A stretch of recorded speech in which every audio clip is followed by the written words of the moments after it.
And well, we'll just wait for Jamie to come back. Oh, here he is. And no rush, no rush. That's okay. I've got family members that have been looked after. I'm here now. Of course. All right, very good. Thanks, Sam.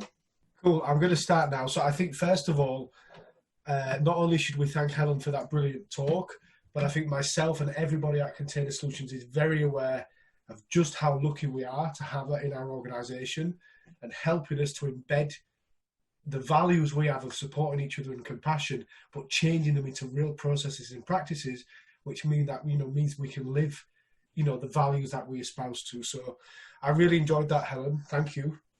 Thank you. That's really kind of you to say. Thanks. No, never a truer word was said. I've also got a very bad cold. I can't get rid of it, so I may be mentally resilient, although actually I'm not. But I'm definitely not physically resilient right now. So just bear with me. So this month at Container Solutions, we've been talking about resilience, not just system resilience, not just clusters and Kubernetes, but organisational resilience and also psychological resilience. My contribution is the webinar we're about to get into, which is about resilient leadership. And of course, I'm not a psychologist, so I am not as well. So this, I guess you could say this was a layman's view of resilient leadership. And what I've prepared, in fact, let me share my screen. I'll just figure that out. I'm used to using Google Hangouts. Share screen, here we go. And this one. Share. Just let me know if you can see that in full screen there, Sam. Perfect. Was not in full screen, and now it's on full screen. Yeah, so. Cool. So as I'm the so for those of you who don't know me, I suppose I should say hello. So I'm the CEO of Container Solutions. My name's Jamie, and I'm very interested in processes that create resilience, processes that enable courage within an organization. And personally, on the side, I'm very interested in leadership, and I really enjoy reading books about politicians. I like reading history books. And so recently, about 2 years ago, I started to read about some of the American presidents. And it turns out a handful of them, at least a handful of them, were particularly resilient. So what we're going to be talking about tonight is the lessons we can learn from these long dead presidents. And as we go through the talk, we're going to learn about some of their histories, learn about their case studies, and try to pick out elements of resilience and elements of psychological maturity, basically how they led. And by the end of the talk, I'm hoping to have painted quite a bright and colourful picture of resilient leadership. Now, Software Circus has always been experimental, so this is the first time I've ever done this talk. So I'm very pleased to see some of my Container Solutions colleagues on the call, because I want your feedback. So you have to let me know later how it's gone and how it can be better. So let's talk about the three things we're going to get into.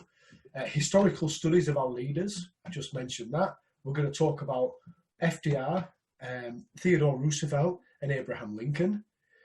Then I want to put resilience in just a slightly wider context. So within Container Solutions, we use a leadership model in our emerging leadership program, and also on my team when I coach my fellow executives and fellow team leads. And then finally, of course, the question, can we become more resilient? Is there anything that we can do to become more resilient, both as professionals, as adults, as parents in some cases? Is there anything these giants, these titans of history can teach us normal people here in the 21st century? Before we get into all of that, a working definition. If you want to throw into the chat box what you think psychological resilience is, or the characteristics that you associate with the resilience, throw them in the chat box. Let's see if we can get a conversation going. Maybe we can come back to them later in the Q&A. So for me, there's a few characteristics. One of them would be stress management. So I read a fantastic book over the summer about military leaders, and the author Norman Dixon basically said this. There's two types of general. A good general is able to carry on when things go wrong, and a bad general cannot. Now, that's not the same as carrying on regardless. It's about coming back to a problem or strategically retreating before coming back to a problem and then trying from a different angle. So keeping calm when everything around you is falling apart. Support network. You won't read about this in too many books on psychology, but in my opinion, the strength of your support network and your ability to build it has a direct influence on your resilience. And then finally, what cognitive resources do we have? What internal cognitive resources do we have that help us to be more resilient? And as we go through the stories tonight, we'll see these three themes keep reoccurring, and then finally we can see if we can bring them together into a coherent whole. So then, without further ado, then let's meet these titans of history, and let's study some of the things that went wrong in their lives. I'm just going to check any questions at that point. Is this clear? Because now the fun actually begins. Okay. Our first president, Abraham Lincoln. Now, the story begins in 1855. So Lincoln was running for the Senate for the state of Illinois. Now, back then, to become a senator, you were not voted in by the public, but you were voted in by the colleagues in the state legislature. There were 100 assemblymen in the Illinois state legislature. Now, when the proceedings began, Lincoln was the clear favourite. 47 assemblymen backed him, and actually his opponent, his main opponent, the Democrat, James Shield, had only 41 supporters. The problem was this: there was a small breakaway faction supporting a guy called Lyman Trumbull. They held the balance of powers. Abraham Lincoln, at the time, he was a Whig. There was no such thing as the Republican Party. This would come a few years later. The Whigs, especially, of course, the anti-Nebraska Whigs, were anti-slavery. They did not want slavery to extend into the newly, I was going to say discovered, conquered Western states. Now, James Shields was a so-called Douglas Democrat, and they did believe in slavery, and they did believe in the extension of slavery to the Western states. So the problem was for Lincoln, if this guy goes on to win, then all of a sudden you get another pro-slavery senator. So Lincoln instructed his supporters and his followers to switch allegiances and vote for Trumbull. So actually, by the end of the deliberations, Trumbull was installed as the senator for Illinois, and Doris Kearns Goodwin, a historian, has said this: it was a clear-cut surrender of personal ambition to moral principle. Lincoln would rather lose his position than risk putting in a pro-slavery Democrat. So this starts to give you a real indication as to the type of person that Lincoln was. Now, fast forward from 1855 to 1858, and we get Lincoln's at it again. He is once more running for the nomination to become the senator for Illinois, only this time he is a Republican. The Republican Party had been founded. It was a coalition of anti-slavery Whigs, anti-slavery Democrats, and then a few random parties such as the Free Soilers. People remembered what he did 3 years earlier, so he had hundreds and hundreds of supporters. And this time he was against Stephen Douglas, right, the main man, the main Democrat. They had 7 face-to-face encounters. These encounters were covered by the national press. Lincoln did so remarkably well in these debates that an Eastern politician, Eastern meaning from New York or Washington, had said to an Illinois journalist, "Do you realize that no greater speeches have ever been given as to the public questions in the history of our country? That his knowledge, Lincoln's knowledge of the subject, is profound and his logic is unanswerable." Nobody knew who Abraham Lincoln was before 1858, but because of the national press, after his debates with Stephen Douglas, he was known nationwide, and he was known to be serious, intelligent, compassionate. Well, unbelievably, he lost again. So this was the second setback in 3 years. And this time, he lost because of the problem with the reapportionment scheme. Now, reapportionment basically means that areas of Illinois had disproportionate say in the outcome. So to explain this, let me just show you a quick map of the United States. Wyoming has got a population of just over 500,000. California, present day California, 2020, has a population of 40 million. And they both have 2 seats in the Senate. So this reapportionment scheme is what we have right now, right? Clearly, this is a bit crazy. 40 million people get the same number of seats in the Senate. It was the same problem in Illinois. He won the popular vote. More people wanted Lincoln to be the senator than didn't, but because of the reapportionment scheme, he didn't win.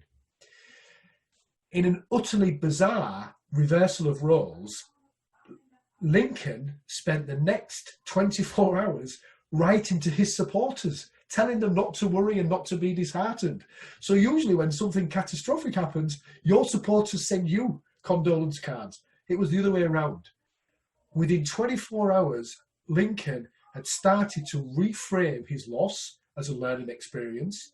He started to appreciate the national press he'd been given, and he was very happy that he had launched the House Divided speech onto the nation. Within 24 hours, he started to do this. This blow would have crushed any other man or woman. The unfairness of it, the closeness to which he came, all of it stunk to high heaven. And yet, within 24 hours, he started to be cheerful again. He said to his supporters, "Don't worry, we shall have fun again very soon." So let's start to unpick Abraham Lincoln and some aspects of his character and of his psychology. The 2 most important things are empathy and stress management.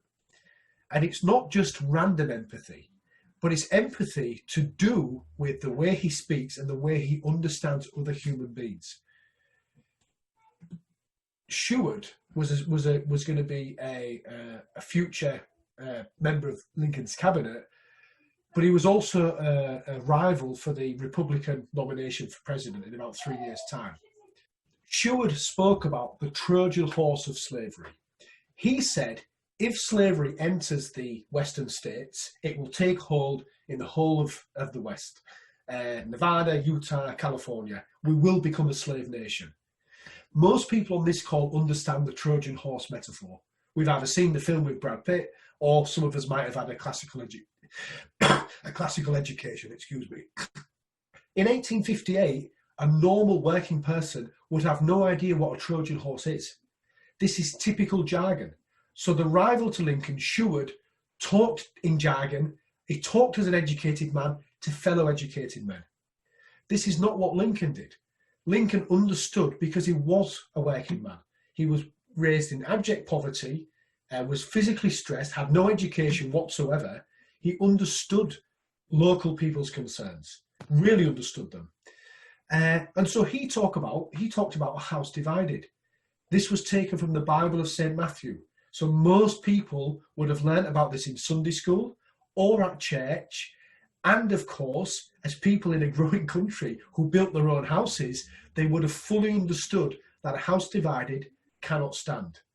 So Lincoln's empathy and his ability to connect with people stores up future resilience, because the support he needed in 1858 was actually gathered in 1855 when he let the other person win.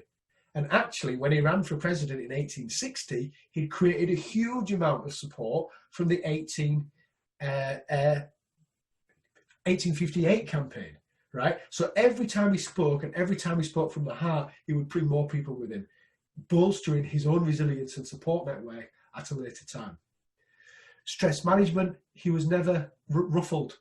It wasn't an act. He didn't pretend to be calm. He didn't pretend to be compassionate. He was very calm. Something in his constitution made him able to deal with setbacks and blows. And his cognitive strengths. He reframed setbacks as learning opportunities, and he did it in real time. So these 3 things really helped him to just keep moving forward, and then of course eventually to become the President of the United States. Hold all of those thoughts. Something else was happening in 1858. 1858 was the year that Theodore Roosevelt was born. Now, 26 years later, Theodore Roosevelt was a state assemblyman on the floor of the Albany legislature in New York State. Now, he received a telegram, the most joyous news. He was the new father of a baby girl, Alice, to his wife, who was also called Alice. Within moments, he received a second telegram. He needs to rush home immediately. He took the train from Albany to New York City, and on his front doorstep was met by his brother, who had told him there is a curse on this house. Mother is dying, and Alice is dying too. Within a few hours, his mother, aged 49, had died. She had typhoid fever, but it had been misdiagnosed as a severe cold or flu. His wife was suffering from kidney disease. This had been disguised by the pregnancy. Within 12 hours and in his arms, she died as well. On the 14th of February, the day after, Roosevelt recorded in his journal a huge black X and the words, "The light has gone out of my life."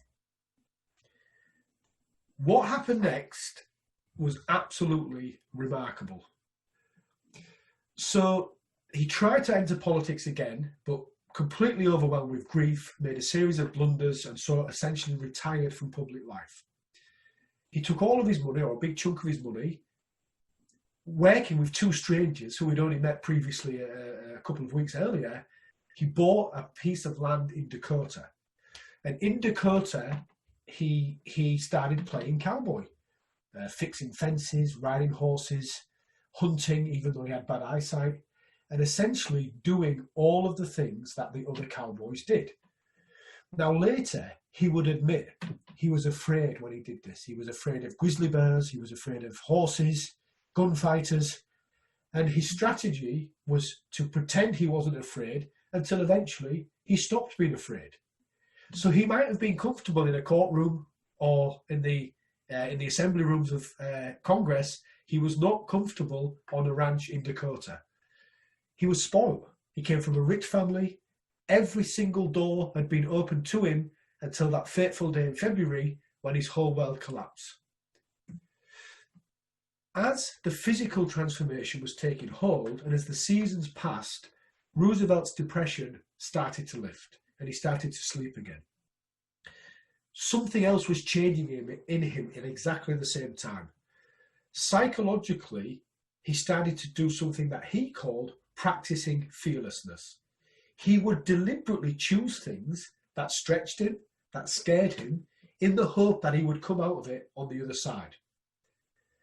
At the same time, he did a complete philosophical U-turn.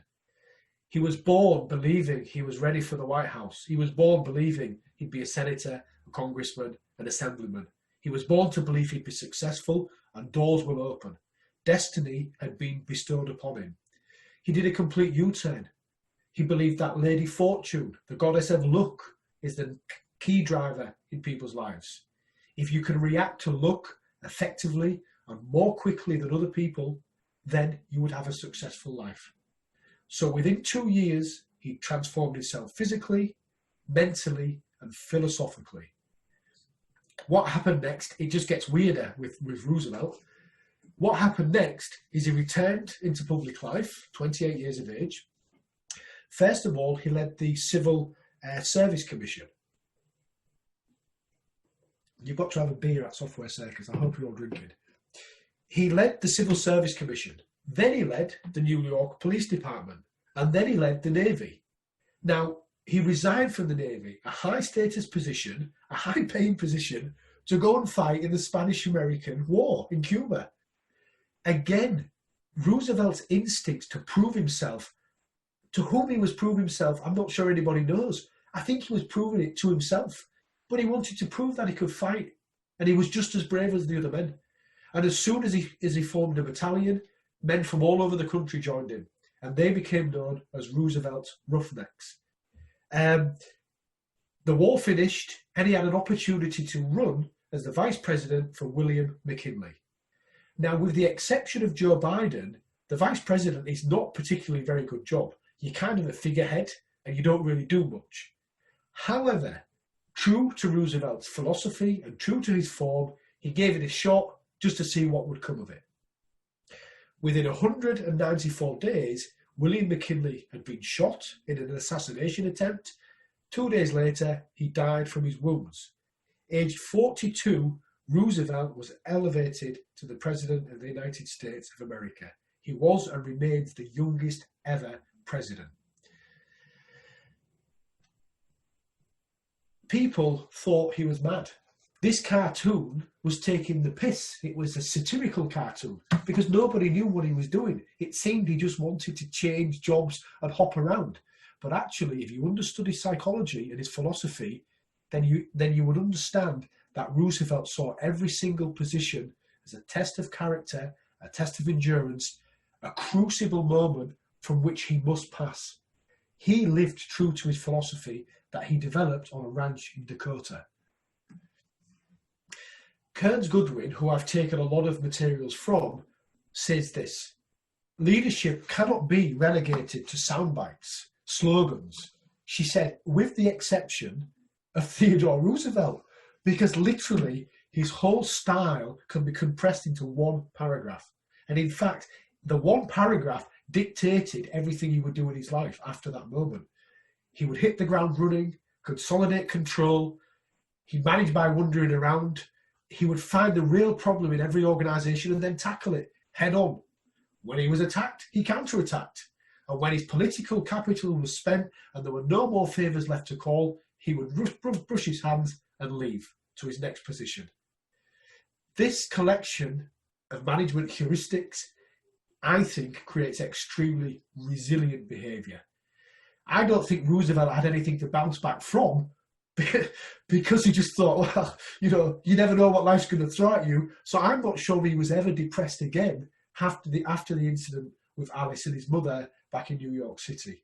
So it's a very peculiar story and it's a very peculiar set of characteristics. As the president, he would go on to negotiate the coal strikes, which was actually an amazing piece of transformational leadership, changing people around. And actually, it puts him, in Kearns Goodwin's opinion, in the league of one of the best American presidents that ever lived. Let's try to unpack Theodore Roosevelt. First of all, he had tons of money. So let's not kid ourselves. Psychological resilience is helped or it's bolstered by your resources. He took a third of his fortune to buy the ranch in Dakota, and he took people with him to help him. His daughter, who was called Alice, went to his sister. He was so heartbroken, in fact, that they never called the baby Alice. They called her baby Lee, even though her real name was Alice. So he had a well-connected family. This is a theme that we'll return to. Lincoln had a network as well, but he grew it himself. And baby Lee, officially called Alice, but Roosevelt could never bring himself to use Alice as the name, went to his sister. But he did have a good work ethic, an amazing work ethic. He believed that time was limited, and so therefore you should use it wisely. Lincoln was the same, that he worked constantly. And in those Douglas debates, Lincoln's homework and his dedication to his studies came flying out in this amazing rhetoric. Now, autodidactism, this is an important part of resilience in my opinion. The ability and willingness to teach yourself things. And I find it very interesting, the parallels between Roosevelt and Lincoln. Lincoln did not go and play cowboy. Lincoln was raised in poverty, had been doing physical work his whole life. He wanted in adulthood the things he didn't have in childhood, which was books. Roosevelt had been properly educated, had been a so-called dandy of New York, a bit of that's a derogatory term for somebody who's not very tough. Roosevelt wanted experiences. He wanted horses and woodwork. But nevertheless, they both focused on teaching themselves. One of them through books and the other one through experience. And of course, grief. Grief played a huge part in awakening leadership in Roosevelt and also awakening the leadership capabilities of Lincoln. So let's now just try to unpack that one moment before we move to our next historical figure. Experience and your resilience and your ability to lead are related. So some studies say that leadership behaviour or characteristics are about 30% genetic. Now, this is not difficult to understand. Our height and our weight is about 80 to 90% genetic. The variance in our height and our weight comes from how much exercise we have as a kid, how much food we've got access to, etc., etc. The 70% variance in our ability to lead also comes from our environment, namely our developmental experiences.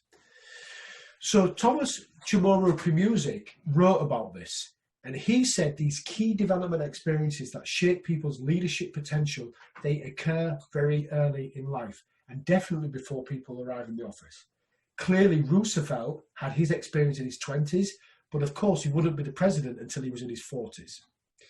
So it seems that in exactly the same way that food awakens our waistline, developmental experiences awaken our capabilities or our ability to lead.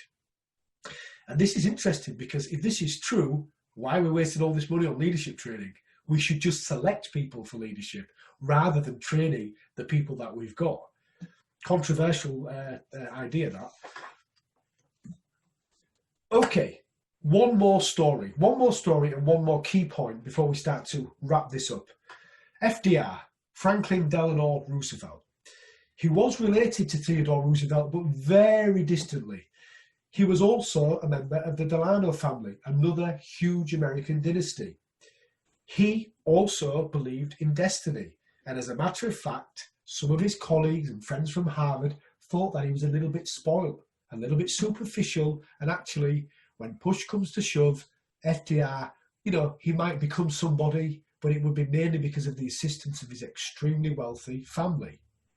And yet, this charming, superficial young man would go on to become the most radical, without a shadow of a doubt, the single most radical American president in history. He can permanently change the relationship between the citizen and the state. He's the only president who had third terms, and as well as dealing with the Great Depression, also led the Americans through the Second World War and began the nuclear age by dealing with his counterparts Stalin and Winston Churchill. What happened in the years between the young charismatic man on the one hand and the radical on the other? So we now fast forward to August 1921. Roosevelt was not feeling very well, but he was very sporty, he was very active, and so he went with his kids for a swim, they went rowing, they went running, they had a picnic. He still didn't feel very well. That evening he slipped into a tremendous fever, a fever that would catch a hold of him and instantly leave him paralysed, unable to walk, and in fact unable to control his bodily functions. He was misdiagnosed before eventually being diagnosed with polio, and it would be a full 7 weeks before he was able to regain his bodily functions. He was able to use the bathroom correctly, but his ability to walk did not return. The doctors knew Roosevelt, and they knew he expected to become a public figure, and they tried to bring him down lightly because this was the most dire situation possibly imaginable. He was actually lucky to be alive. But he was optimistic, and this is what bothered them, because the more optimistic he got, the more worried the doctors became that he would fall from this great height, and his psychology and his mental state would never ever recover. Now, where did this optimism come from? This is in itself an interesting story. A few years earlier, Roosevelt's father had had a heart attack and become paralysed. And not wanting to upset the old man, Roosevelt and his mum and his sisters pretended everything was okay. They kept on a brave face, they kept cheerful to keep the old man's spirits bolstered. They basically lied. They put on a brave face because it wasn't true. This is exactly what Roosevelt started doing when he was incapacitated. This was completely at odds with his condition. He was so obviously in a bad way. And so what they actually think, he was partially lying to protect those around him and partially lying to protect himself. He was not ready to face the reality that he was in. quite unbelievably, this faked cheerfulness eventually became real cheerfulness. I mentioned earlier he had money, so he tried experimental techniques, and his optimism made sure he was completely happy with the tiniest incremental gains. Trial and error and pleasure with the smallest gains. Hardly anything had happened and he was celebrated. This was the beginning of the political philosophy that would later drag the United States out of the Great Depression. Now, in the preceding 3 years, what happened was utterly remarkable. The man on the left, Louis Howe, his personal assistant, moved in with Roosevelt. The lady in the middle, Missy LeHand, became known as Roosevelt's second wife. She was his private secretary, but later she would spend all her time with him, for example, on extended visits in the Florida Keys, where they had a yacht, and she would listen, and she would counsel him, and she would help him with his depressions, which were the worst in the morning. And on the boat, they would play host, almost playing husband and wife, to different guests. Whilst they were doing that, Eleanor Roosevelt, in the picture on the right, was back in Washington, back in New York, networking, making sure people understood that FDR was going to come back, even though, frankly, at that point, there was no path back for him. There was no way back for him. He had extended his physical body and his mind with these three amazing and close assistants. How on earth did he do that? Well, this is what I think. So, first of all, he was comfortable with deception. Now, this is not usually considered a strong leadership trait, but he was comfortable with deceiving himself and deceiving those around him, a trick that he'd learned earlier to protect his father's feelings. His support network was there. So between the first 3 years of recovery and becoming the president, Roosevelt ended up buying a huge property on Warm Springs and building a polio center. And within the polio center, they did exercises, did stretches. Him and the fellow patients called themselves polios. And because they didn't want to be completely miserable, they also had cocktail parties. So at Warm Springs, you see this philosophy developing. A bit of fun, a bit of optimism, hard work, and taking the pleasure at the smallest gains. Again, he was practicing the philosophy that he would deploy in the Great Depression. He was willing to experiment. He was hugely experimental, right? And that was linked to the optimism. And in my opinion, his social skills were superior, were extremely superior. This is what inspired loyalty in Eleanor, Howe, and LeHand, and in fact, many people that he met. So let's just take a quick segue to some leadership theory. At Container Solutions, we talk about the spectrum of assertiveness. There's a healthy range right in the middle. You've got two types of healthy sort of points on the map. The moderately assertive leader is the one that usually does well in complex situations, whether that's cloud native transformations, what we do, scaling a business, or running for political office. The moderately assertive leader doesn't need to get their own way every time. There is give, there is take, there's focused on relationship building, there's focused on trust. Eleanor Roosevelt herself was a powerful leader. And then when FDR was convalescing the Florida Keys, she could work imbuing loyalty, helping to set goals, creating coalitions. Together, they formed a good team. So I think this moderate assertiveness of FDR is what's given his followers this amazing loyalty. He was helping them whilst they were helping him. And there's a lesson here, because this macho, narrow definition of the highly assertive leader, dominating, decisive, charismatic, it's a very, very narrow view of leadership. I would call it a macho view, and it very rarely works in complex situations. And I believe FDR's success was based on the trifecta of Howe, LeHand, and Eleanor Roosevelt. So, unpacking FDR then is interesting. We see this optimism, we see this willingness to experiment, and we see this social skill that brought a network, that he could then lean upon, a source of his resilience. Now, when I talk about FDR leaning on things, it's both a metaphor and it's actually literal.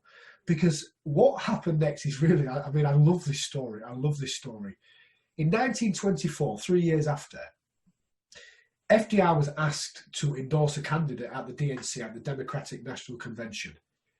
So, in his house, he mapped out the route in his hallway, must have had a big hallway, and holding on to his son so firmly, actually, that he bruised his son's arm. He practiced walking on with his stick and with braces. He couldn't walk. He still couldn't walk. He'd already tried this in public, and he'd slipped in a hotel in New York. People had said of FDR, he's finished. Some people called him a cripple. Not very nice, but that's what they were saying. And that moment, when he returned to public life, the first time in 3 years, he came on the crutches at the Democratic National Conference in front of 12,000 people, slowly made his way to the rostrum, handed off his crutches, took the podium, looked up and smiled, and 12,000 people exploded in cheers and applause. Those who could see him closely saw that he was actually in agony. He had white knuckles as he gripped the podium to keep himself upright, but he delivered the endorsement and he delivered the speech. And the sweat was pouring off him and he was shaking, but he'd done it. This to me, I mean, courage beyond what we can barely imagine.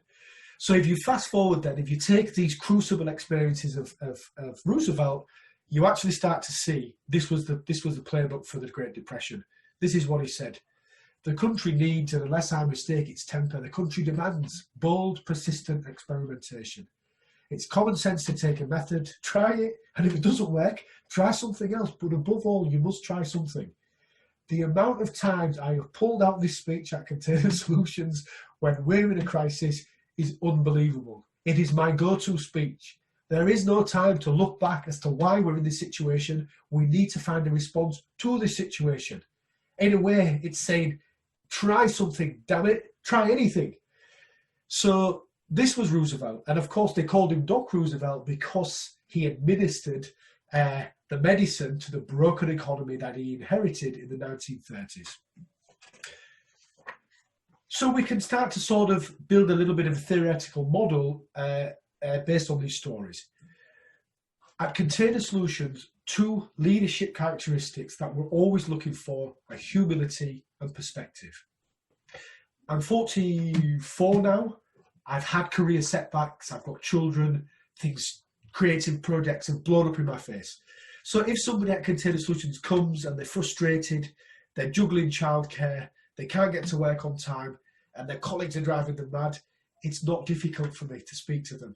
I could understand their perspective, and in fact, I can even broaden it because the troubles they face now are troubles that I've faced. Hardships give you this perspective. In the case of Lincoln, his whole life was hard. His mother died when he was 11. His sister, who he loved, died when she was 18, giving birth to a stillborn baby. Before he'd hit 19, he'd seen nearly everything. Loss, grief, poverty. He used to draw in the sand and the dirt because he didn't have a pencil. So Lincoln was born humble. He was thrust into the world like this. Hardships give you this humility and they give you this perspective. But we can also take some lessons from Theodore Roosevelt. Assignments or projects, they give you confidence. They give you knowledge. They let you widen your relationships. So Roosevelt's process of practicing fearlessness is a pretty good process that all of us can follow as we grow and develop into sort of rounded adults.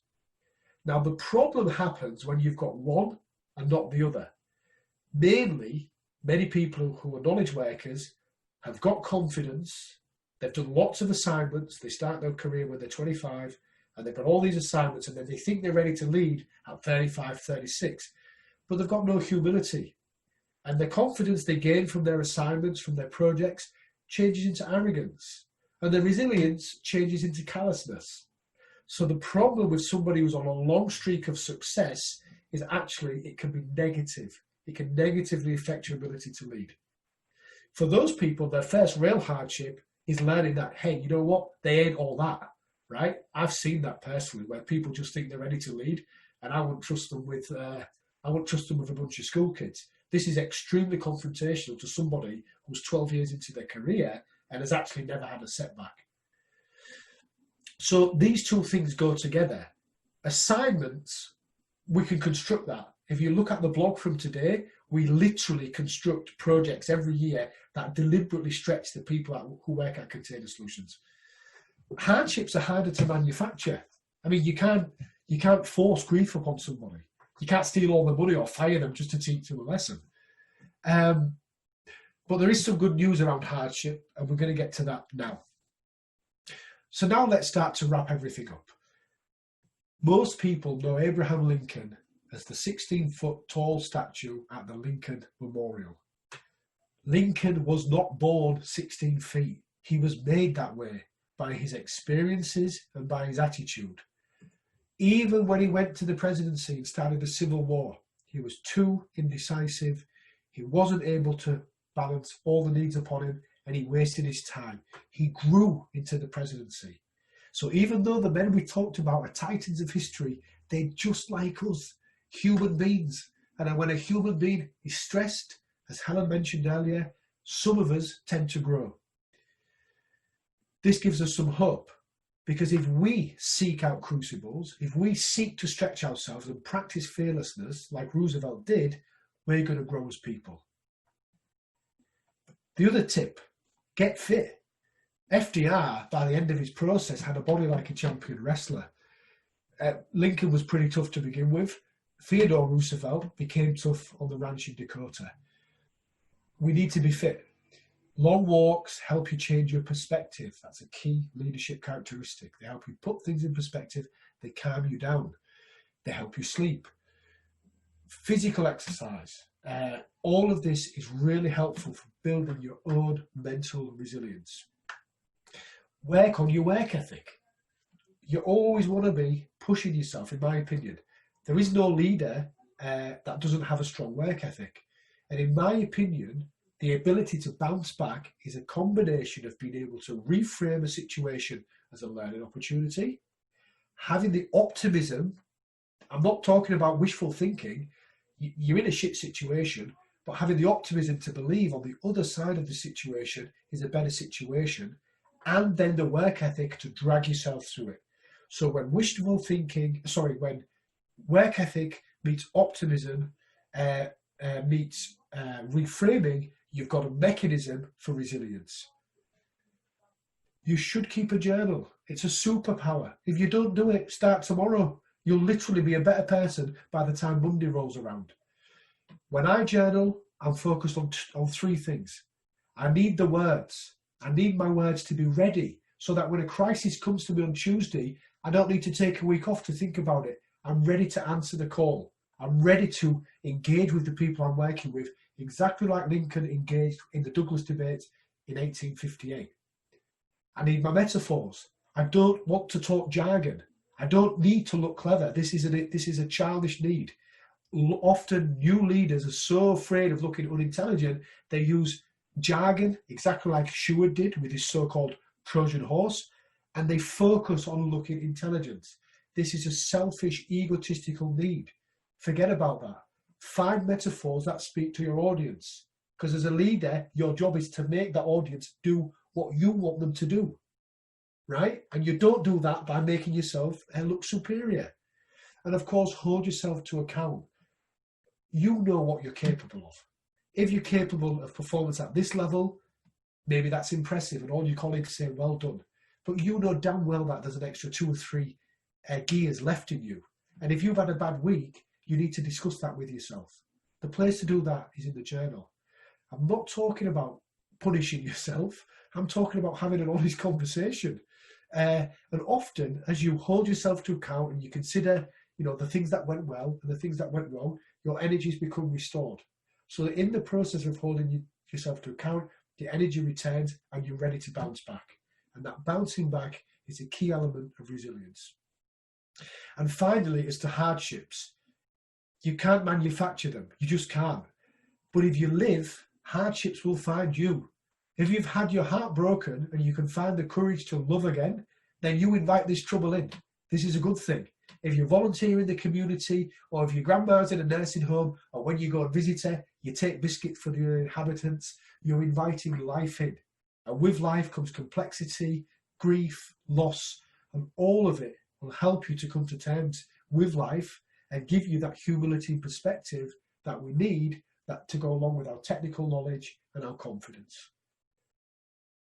That's about it from this. So this was resilient leadership. We looked at a few case studies from history, and then we saw the ability to experiment, optimism, pig-headedness, intelligence, work ethic. All of these things help you come back more quickly. All of these things are learnable. I borrowed from these 3 books, so it's only fair that I acknowledge the authors right now. Thank you. It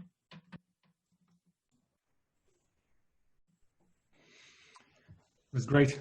I see in the screen that get dark on my side, but fascinating talk. A great story. It was great to follow along.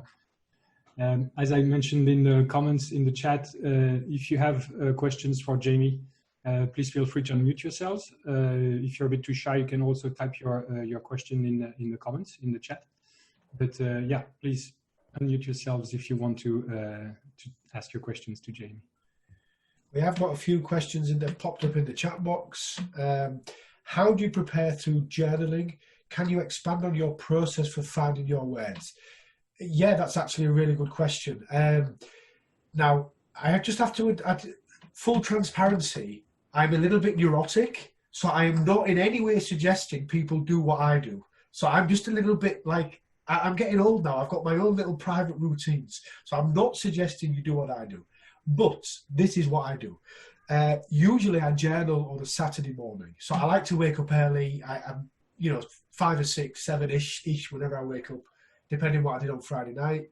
And I will write about the week. I might look at the front of the book where I think about the things I'm trying to achieve this year.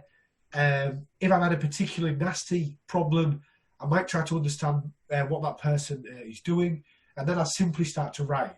And sometimes it's not particularly coherent, but then eventually over time it might become coherent. Now, typically I'll stop that process at about 8-ish, but in the afternoon I will always do a little bit of reading. And I never read technical books on the weekend. I might read a bit of philosophy. I love to come, when I'm struggling, when I've got troubles, I love to come back to the leadership book that I quoted from today, and then I like to read. And then in the afternoon phase, I start to pattern match. I start to think, oh, wait a minute, that person did that because it was an egocentric position, or because they felt threatened. And then I might return to my notes. Now, if I'm lucky and I can get a few sentences or a few paragraphs cobbled together, should this problem re-arise the next week on the Wednesday or the Thursday, I actually sound coherent. And people always say to me, you're very quick on your feet. It's just a lie. It's a complete lie. I'm always prodding and thinking, what's happened there? And it's part of this routine that I've got, and I don't usually skip. I'm quite disciplined in what I do. I've also got, I also blog publicly. So obviously when you have to be even more clear when you're speaking to an audience. And I do blog for marketing reasons, and I do blog to engage our audience, but I mainly blog to try to become more coherent myself. I don't know if that answers the question, but maybe that was asked in the chat box, but if that's not clear, please come with a follow-up question. Okay. Have you seen the benefit of your journaling in terms of dealing with COVID? This is a second question. Absolutely. I mean, I can't really swear, but absolutely. So if you, this is literally my whole life is run like that. I'm not sharing my screen, am I, Sam? No, you're not anymore. So I'm just going to do something. I want to answer that question. So the journaling, what would happen is when COVID kicked off, it was basically a 20-week kerfuffle. And actually, there was no time at all to think. 1 second. There was no time at all to think. And so we needed to create a response almost instantly. And so what would happen is, obviously I was at work Monday through Friday, and I was thinking, we're speaking to bankers, we're putting together contracts, we're working out our cash flows, we're running scenarios. But this was the sort of stop the bleeding moment. We needed structural changes. So, for example, we focused on 3 types of decision. We would always protect the culture, always.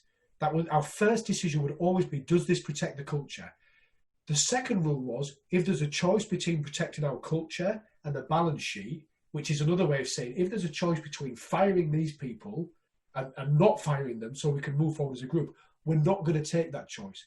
And the third rule would be, if there's absolutely no choices, we would make financial decisions. I did all of that in my journal. I literally was scribbling like a man possessed on Saturday morning, Sunday morning, in order to come to the organisation with a response on Monday morning. And the fact that that was part of my routine meant that I could hit that every weekend, process what had just happened, and then every Monday morning we had a different response.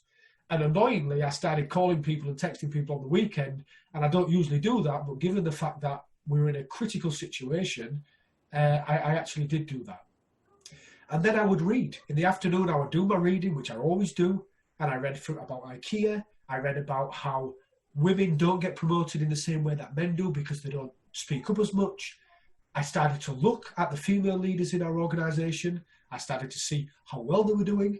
I started to question my own bias, and I'm definitely not sexist, but I am human, which means I've got potential unconscious biases. And I wrote and I wrote and I wrote, and every Monday I'd come with a new topic. And the habit of journaling, it was very lucky that I'd had it pre-COVID, because then I could deploy it to fantastic use. And I usually get to one, I've got my diary here.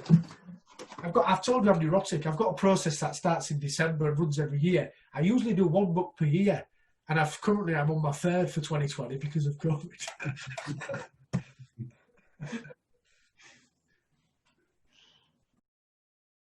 Does that answer the question?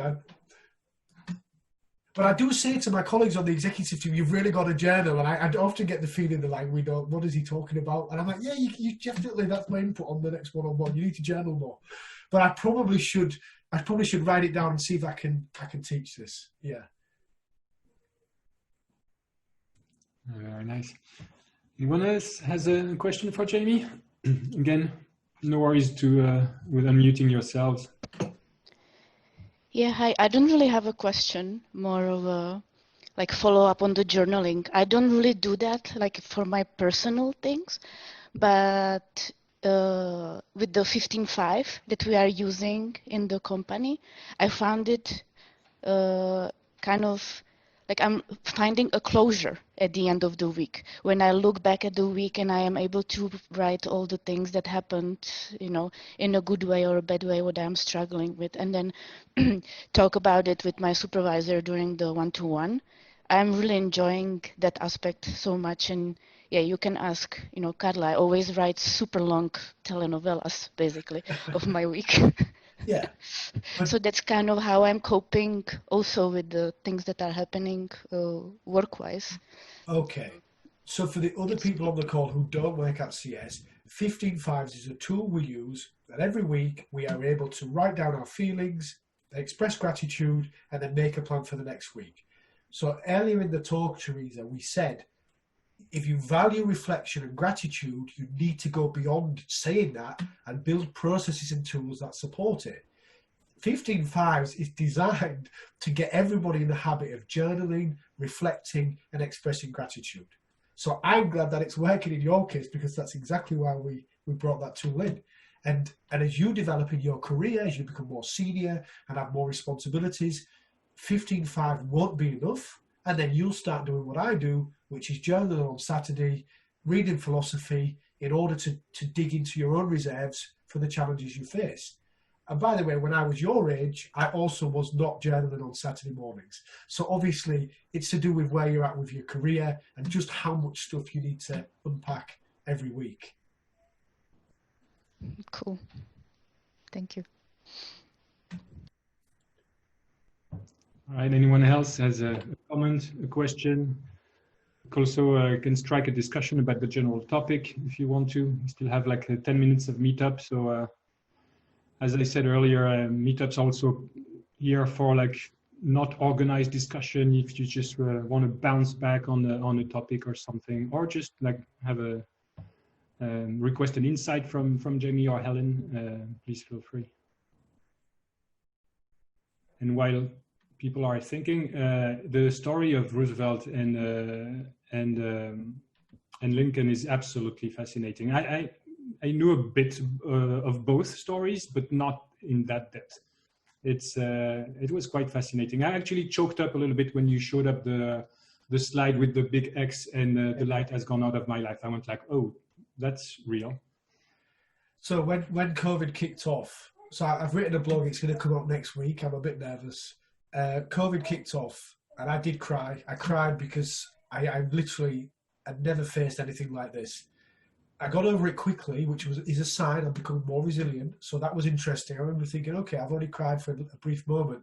And then I opened up the book, which is a huge part of my process. I've got 20 books I go to every time. If I'm feeling low, I go there. If I need strategic, inspiration, I go there. I opened the book, read 2 pages about Roosevelt and his daughter, and I'm totally fine. Because whatever we're going through right now is nothing compared to what he went through. And already 30 years later, when his biographer asked him about his wife, Alice, and his second wife, Edith, he refused to speak about either. He never really came to terms with the loss of his wife. And he never called his daughter Alice, even though that was her name. Yeah, it's a fascinating story. I'll definitely motivated me to read more about them. So I'm going to pick the books you recommend and I'm going to dive into it. Obviously expense them. That's one of the perks of working at CS, right? As many books as you could read. Yeah. You're welcome, Nadia, anytime. Don't forget Software Circus Con. When you come back at Software Circus Con, I'll actually be talking about the COVID experience. So I will try to make that as much fun as possible. Great. Yeah, I also don't have any questions. Actually, I'm doing an MBA and first module was on leadership. So that's kind of what attracted me to this webinar as well. So it's a new take as well on a part of leadership that gives me a bit of direction through some other reading. Same here. Yeah. Good. Leadership, if you go on Amazon, thousands and thousands of books written about leadership. Yeah, and there are so many directions that you can go through each aspect of it, and everybody has a different definition on leadership. Yeah. And none is wrong, actually. That's the interesting thing. Yeah. And so thank you. Of course, a lot of leadership is contextual. Come of the hour, come of the man or the woman. And the timing, a lot of this was just timing. They just had the right turn of events at exactly the right moments in these leaders' life. If you could transplant Napoleon 100 years into the future, he would look like a mad person. And yet, during his time, he was the right man in the right moment in history. And Churchill himself, who was an amazing leader, no doubt about it, the way he moved the United Kingdom through the war against Germany, he was also an Edwardian, he was completely racist, and if you moved him into modern England, he'd be like a comedian. Nobody would take a word of him, what he said seriously.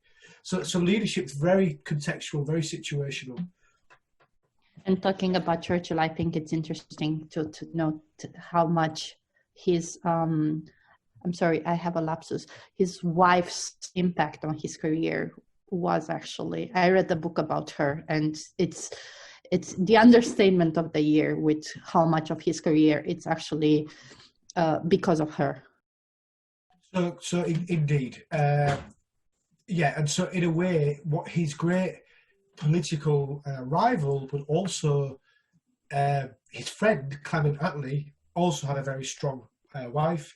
And Lincoln, Mary Todd, she suffered from mental illness, but was also a foundation for him as well. this is very common to have a strong wife or a strong partner, and that comes back to the support network that I spoke about. And I didn't come to this webinar to discuss class dynamics, but without a doubt, if you have financial and social resources, which richer people do, your psychological resilience can be stretched further.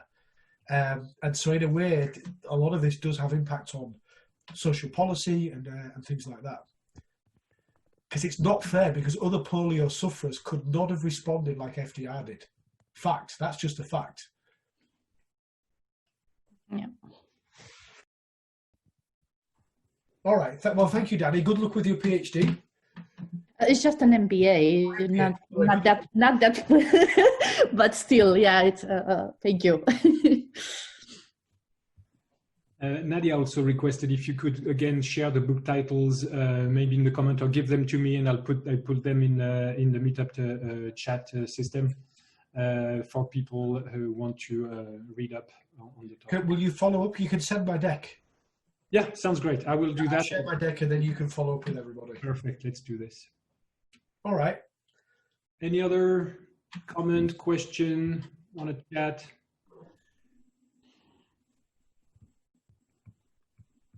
Okay, then. Well, it's like right on time, like 4 minutes to go. It was an absolutely great meetup. I would really like to thank you again, both you, Helen, and Jamie, for these two great presentations. It was fascinating. I really loved how one fed to the other. We heard from your talk, Jamie, stuff that Helen mentioned in hers. So it was a perfect combo. Thank you very much again, both of you. You're welcome, Sam. Thank you so much for organizing. Thanks for organising. Pleasure, pleasure. Thank you everyone for attending. That's it for today, but in a couple of weeks, even not next week, on October 1st, we have our next meetup. So I hope to see you there. And in the meantime, well, I'll see you at the next Software Circus. Bye, Sam. Bye. Thank you. Bye.